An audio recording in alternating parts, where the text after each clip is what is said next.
ça va quoi? Aujourd'hui, nouveau petit rack, on va se réacter une vidéo sur les 10 théories de Walking Dead d'un YouTuber. D'ailleurs, j'ai regardé cette série-là, d'ailleurs, on me l'a vendue comme étant meilleure que Prison Break. Waouh, trop bien la série, je l'ai regardée, je vais donner mon avis, je vais faire une vidéo à part. Et grosso modo, elle est pas ouf, elle est longue de ouf par contre. Waouh, la longueur de la série. Et pour la fin qu'il y a, je vais en parler, je vais faire une vidéo spéciale sur ça. Bon. Cela étant dit, préparez-vous quand même à découvrir le top 10, les 10 théories les plus captivantes sur cette série culte, en tout cas selon moi. Alors on va parler effectivement des secrets de l'origine du virus. D'ailleurs, on m'a parlé il y a un lien entre Breaking Bad et Walking Dead. J'ai regardé les deux séries, il n'y a rien du tout comme lien. Qu'est-ce qu'ils racontent ces gens? Aux vérités cachées sur certains personnages. Voilà, on va parler de Negan, on va parler de Rick, on va parler de Daryl, on va parler de tout le monde. Parce que oui, et en principe, chaque théorie devrait vous laisser bouche bée. Et oui. Donc, sans plus attendre, c'est parti pour une plongée dans l'horreur et le suspense. En retenant sa phrase, chaque théorie va devoir nous laisser bouche bée. Vas-y. The Walking Dead avec le top 10 des meilleures théories de The Walking Dead. Bess ne serait pas morte dans The Walking Dead. Alors Bess Green, un personnage assez apprécié des fans, pourrait ne pas être morte, malgré le fait qu'elle se soit pris quand même une balle dans la tête. Et oui, elle a été abattue d'une balle en pleine poire, mais plusieurs personnages dans la série ont survécu à des blessures similaires, comme Andrea dans le comics par exemple, qui s'est effectivement pris un headshot et qui a survécu malgré tout. De plus, après sa supposée mort, les héros laissent simplement son corps dans une voiture sans funérailles appropriée. Donc forcément, les showrunners parlent de la disparition de Bess en termes de destin plutôt que de mort, ce qui laisse entendre qu'elle pourrait être encore en vie. La théorie, elle me laisse déjà pas bouche bée, elle est nulle. Et on voit bien qu'en fait, la policière, ils étaient dans un hôpital, tout ça, et ils s'embrouillent, ils devaient faire un échange. Elle contre Nathan, c'était un autre mec, en gros, ils échangent les personnes. Maintenant, il y a un échange, tout ça, ça commence à se disputer. Et elle a voulu sortir un couteau de mémoire. La policière, elle a appuyé. Et on voit bien qu'en fait, ça lui transperce la tête. Elle a pris une tête et après Daryl, je crois, il est là, il vient, il tire sur quelqu'un d'autre. Il n'y a pas de doute là-dessus. Je captais pas la théorie. Quelque part. De plus, il n'y a pas eu de message RIP pour Bess sur le compte Twitter de la série, contrairement aux autres personnages morts. Et si Bess serait encore en vie, cela pourrait signifier qu'elle reviendra dans un futur épisode, ajoutant donc un tournant dramatique à l'intrigue et ravissant les fans du personnage. En tout cas, jusqu'à la saison 11, elle revient pas, elle a disparu. Jadis de The Walking Dead serait une ancienne du Terminus. Alors jadis, oui, la leader du groupe des Scavengers pourrait bien être une ancienne du Terminus, parce que oui, les similarités entre son modus operandi et celui des habitants du Terminus sont assez frappants. D'autant plus que, comme eux, elle ne demande jamais de vivre, seulement des armes. De plus, les habitants de Terminus avaient un hélicoptère, et un hélicoptère est également visible près du camp de Jadis. Coïncidence, je ne crois pas. D'autant que Jadis s'est alliée avec Negan et a trahi Rick, montrant qu'elle ne peut pas être digne de confiance exactement comme les mecs du Terminus. Elle a également inscrit un A sur le conteneur où elle a enfermé Rick, un acte similaire à celui des habitants du Terminus. Ouais, d'ailleurs, ça, je le voyais un peu partout, le A, je captais pas et... Je sais pas, j'ai toujours pas compris.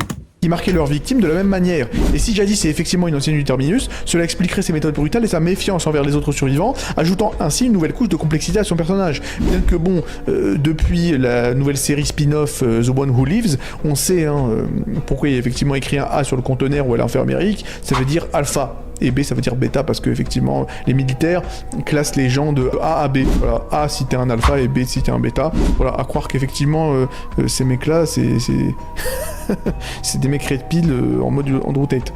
On se pose des questions, bref. Rick serait immunisé au virus zombie dans The Walking Dead. Alors effectivement là il s'agira de la théorie certainement la plus célèbre de la série The Walking Dead qui stipule que Rick Grimes serait immunisé contre le virus zombie. Et plusieurs indices dans la série pourraient le laisser penser. Tout d'abord, Shane jure d'avoir vu Rick mort sur son lit d'hôpital. Rick est resté dans le coma pendant des semaines, sans soins médicaux, sans nourriture et même sans eau. Et si Rick était mort et que le virus l'avait ramené à la vie, son immunité au virus pourrait expliquer alors sa survie. Ensuite dans la saison 2, Carl est sauvé par une Non, j'y crois pas moi. C'est quelle théorie ça? À l'hôpital. Quand il était à l'hôpital et qu'il s'est fait abandonner par Shane. Shane d'ailleurs, ils l'ont appelé Shane, c'est Punisher le mec. Il est dans Punisher. Donc je l'appelle Punisher moi. Et en fait Punisher il a abandonné Rick à l'hôpital. Mais à partir de là il sait pas, ouais t'as cru le voir mort, t'as cru ceci, ouais mais tu sais rien du tout. Et il a dû partir parce que justement la police a débarqué, ils allaient tuer tout le monde. Vas-y, deuxième truc. transfusion sanguine de Rick après avoir été grièvement blessé par une balle. Et cette transfusion pourrait indiquer que le sang de Rick possède des propriétés particulières. Et dans la saison 4, alors qu'il est blessé et en cavale avec Carl, Rick pousse des grognements de zombies avant de se réveiller sur le canapé. Comme s'il avait failli se transformer, mais on avait été empêché par son immunité. Et enfin, dans la saison 7, Rick est touché par une flèche imprégnée de sang de zombie et ne se transforme pas. Et tous ces éléments donc pourraient indiquer que Rick est effectivement immunisé contre le virus, ce qui ferait de lui un personnage clé dans la recherche d'un remède potentiel contre l'épidémie. Non, moi j'y crois pas du tout à ça et je me dis quoi moi? Je me dis c'est le personnage principal. Et en fait ils peuvent pas le faire mourir, mais ils peuvent pas aussi le mettre sur le banc de touche. Donc ils le font jouer, ils prennent des risques aussi, mais ils vont pas le faire mourir. Le virus zombie dans The Walking Dead serait d'origine extraterrestre. Donc il s'agira d'une autre théorie extrêmement intrigante qui stipule que le virus zombie dans The Walking Dead serait d'origine extraterrestre. Et si l'on considère que l'une des seules façons de débarrasser la Terre de l'humanité sans pour autant la détruire complètement, bah ce serait quand même de provoquer une pandémie zombie. C'est donc une théorie qui prendrait tout son sens. D'autant plus que le comic spin-off The Alien, qui met en scène Jeff Grimes, donc le frère de Rick, en Espagne durant la pandémie zombie. Et donc ça renforce cette idée. Bien qu'aucun extraterrestre ne soit montré dans ce comic, bon, le titre suggère à lui seul une connexion possible. D'autant que les extraterrestres auraient pu utiliser le virus pour anéantir l'humanité sans provoquer une guerre nucléaire, et donc forcément laissant ainsi la planète intacte. Cette théorie ajouterait donc une dimension de science-fiction à l'univers de Zoe. Laissant la planète intacte, vous avez vu Atlanta quand Rick il y va? Walking Dead, suggérant que l'apocalypse zombie serait donc le résultat d'une intervention extraterrestre visant à purger la Terre de ses habitants humains. La conscience des zombies serait encore présente dans The Walking Dead, parce que oui, il existe une théorie fascinante selon laquelle les zombies de The Walking Dead conserveraient une certaine forme de conscience, même en forme de zombies. Parce qu'effectivement, il y a plusieurs scènes de la série qui semblent suggérer. Par exemple, dans la première saison, la femme de Morgan revient régulièrement sur le perron de sa maison et tente même de tourner la poignée de la porte. Un comportement qui semble indiquer une mémoire résiduelle de sa vie passée. De même, la petite fille zombie dans le premier épisode se baisse pour ramasser sa peluche, un geste qui suggère, une fois encore, une certaine forme de reconnaissance ou même de mémoire. Et en avançant dans les saisons, on voit également des zombies courir, ce qui est inhabituel pour des créatures censées être lentes et dénuées de réflexes rapides. Ces indices pourraient signifier que les zombies ne sont pas forcément complètement dépourvus de conscience après avoir tourné, comme ils disent. Et cette théorie donc encore une fois ajoute une couche de tragédie aux zombies, les présentant non seulement comme des monstres, mais aussi comme des êtres encore partiellement conscients de leur ancienne humanité, piégés dans un état de mort-vivant. Mais qu'est-ce qu'on en a à faire de cette théorie? Il a dit ouais, top 10 des théories les plus dingues. Qu'est-ce qu'on en a à faire si les zombies ont une conscience ou pas? Théorie les plus dingues, c'est moi, j'ai mal compris le titre, ou les théories jusque-là, elles sont nulles? Vas-y, à part vas-y, on est de bonne foi. Si Rick serait immunisé parce que ça permettrait d'avoir le vaccin comme dans The Last of Us, ouais. Vas-y, bref. Les zombies de The Walking Dead se décomposeraient au fil de la série.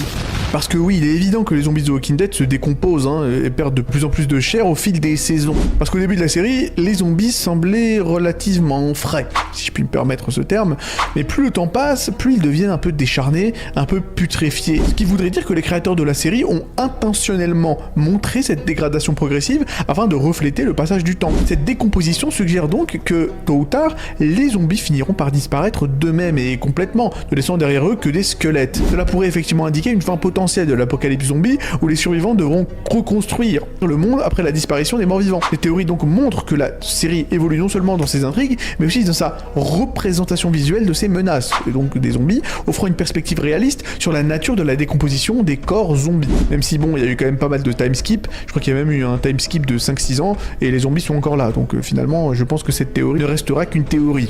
Ah ça, comment j'ai pas aimé dans... Bon, déjà, j'aime pas comment ils utilisent les mots anglais, time skip, je sais pas quoi. Mais j'ai pas aimé ça dans Walking Dead. Et genre, il y a un 6 ans plus tard. Ah, j'aime pas les trucs comme ça. Et pendant 6 ans, on doit deviner ce qui s'est passé. Ben non. Même s'ils étaient à Alexandria, c'est un endroit, nanana, ils ont bien vécu. Un 6 ans plus tard, wesh. Au final. Parlons un peu du rôdeur solitaire, du zombie solitaire dans The Walking Dead.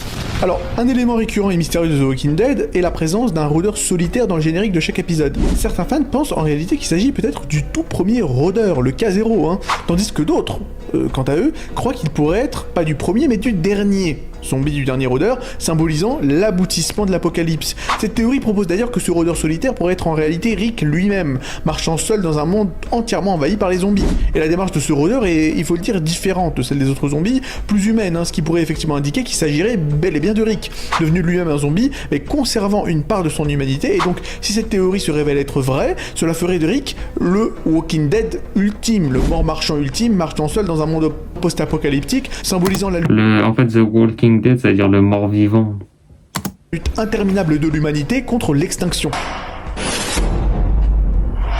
La série The Walking Dead serait un miroir de l'évolution humaine, parce que oui, The Walking Dead pourrait être interprété comme un miroir un peu de la manière dont les humains ont évolué à travers les ans, et donc à travers les différentes saisons de la série. La saison 1 par exemple représenterait le nomadisme, avec les personnages constamment en mouvement, cherchant un abri et de la nourriture, symbolisé par leur vie dans le camping-car. La saison 2, quant à elle, représenterait la sédentarisation, avec toute la saison qui se déroule dans la ferme d'Herschel, où les personnages tentent de créer un semblant de vie stable. La saison 3, de son côté, rappellerait l'Empire romain, avec Woodbury, la première ville moderne encore debout après l'apocalypse. Le gouverneur, en tant que leader charismatique mais tyrannique, organiserait des combats de gladiateurs entre guillemets, ça peut effectivement y ressembler, afin de divertir et de contrôler la population, rappelant le fameux panem et circenses des empereurs romains. Ensuite, la saison 4 représenterait les camps d'extermination avec Terminus, où les habitants exploiteraient et cannibaliseraient leurs visiteurs, les enfermant dans des wagons de train, un sombre écho aux atrocités de la Seconde Guerre mondiale. Et la saison 5, pour finir, marque la montée de la religion avec l'introduction de l'église de Gabriel. Sans oublier bien évidemment la saison 7, qui symbolise la colonisation avec Negan et ses sauveurs, imposant leur domination sur les autres communautés. Et donc forcément, cette suggestion offre une lecture profonde de la série, montrant comment chaque saison reflète une étape de l'évolution humaine et des dynamiques sociales qui sont impliquées. Les chuchoteurs de The Walking Dead sont là depuis le début de la série. Et oui, là il s'agit encore une fois d'une théorie captivante qui propose effectivement que les chuchoteurs, introduits plus tard dans la série et dans le comics d'ailleurs, sont en réalité présents depuis le début. Morgan mentionne avoir vu des gens portant des masques de mort, ce qui pourrait être une référence forcément aux chuchoteurs, puisque les chuchoteurs, pour ceux qui ne le savent pas, sont des gens qui se déguisent en zombies en portant effectivement des peaux de zombies, ce qui leur permet de survivre. Leur idée elle est pas mal. Franchement, il y a moyen, j'aurais fait la même idée qu'eux, mais en fait, je me dis quoi? Tu te déguises en chuchoteur, tu tues un zombie, tu prends sa face et tout.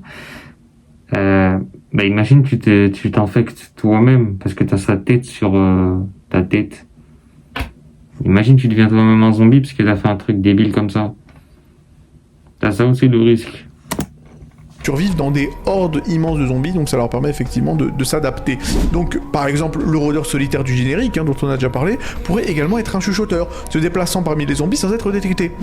Et autre exemple, Huth, un personnage qui disparaît mystérieusement après avoir accompagné Tara, pourrait avoir aussi été capturé par les chuchoteurs, puisque la seule chose que Tara trouve de lui après sa disparition, c'est une carte avec l'inscription PPP, qui est donc un terme musical signifiant chuchotement. Cette théorie suggère alors que les chuchoteurs ont toujours été en arrière-plan un peu dans l'ombre, observant et manipulant les événements sans que les autres personnages ne s'en rendent compte, ajoutant encore une fois une nouvelle dimension de menace à l'univers de Walking Dead. Alors voilà, la vidéo est terminée en espérant qu'elle vous ait plu. N'oubliez pas. Alors on est quand même sur un énorme travail de sa part. Il y a j'analyse. On est quand même sur un énorme travail de sa part. Franchement, c'est du travail, on ne se rend peut-être pas compte et tout. Les vidéos en plus là, je me dis, tu sais, des fois il met des scènes de Walking Dead, Par exemple, retrouver la petite qui ramasse son nounours, comment tu retrouves ça? Quel épisode, quelle seconde? Tu vas galérer pour trouver ça, c'est du taf. On lâche le petit pouce bleu pour ce travail-là. Mais bien entendu, pour être honnête, top 10 des théories les plus dingues, il n'y en a aucune que j'ai trouvé dingue. Il n'y en a aucune, je me suis dit, waouh, mais non! Celle qui peut intéresser, c'est quoi? Celle que Rick est immunisé. Celle-là, c'est à bon entendeur, il y a moyen de creuser, il y a moyen de... un vaccin, un truc de ouf et tout. Mais Rick, de toute façon, il disparaît. Il disparaît 2 saisons, 3 saisons, je crois. À la saison 9, donc la saison 10, il est pas là, saison 11. Et ils sont partis faire un spin-off avec les alphas, nanana. Ouais, on comprend pourquoi il a disparu. Moi, je voulais pas qu'il disparaisse dans Walking Dead, c'est le perso principal. Tu sais, j'avais même hésité à arrêter de regarder à ce moment-là. Et je me suis dit quoi, si Daryl disparaît ou il meurt, j'arrête de regarder. Et finalement, Daryl est resté, donc j'ai fini. Mais, enfin, bref. Dis-moi, toi, ce que t'en as pensé de ces théories, si elles étaient bien, pas bien. si t'en approuves certaines et tout.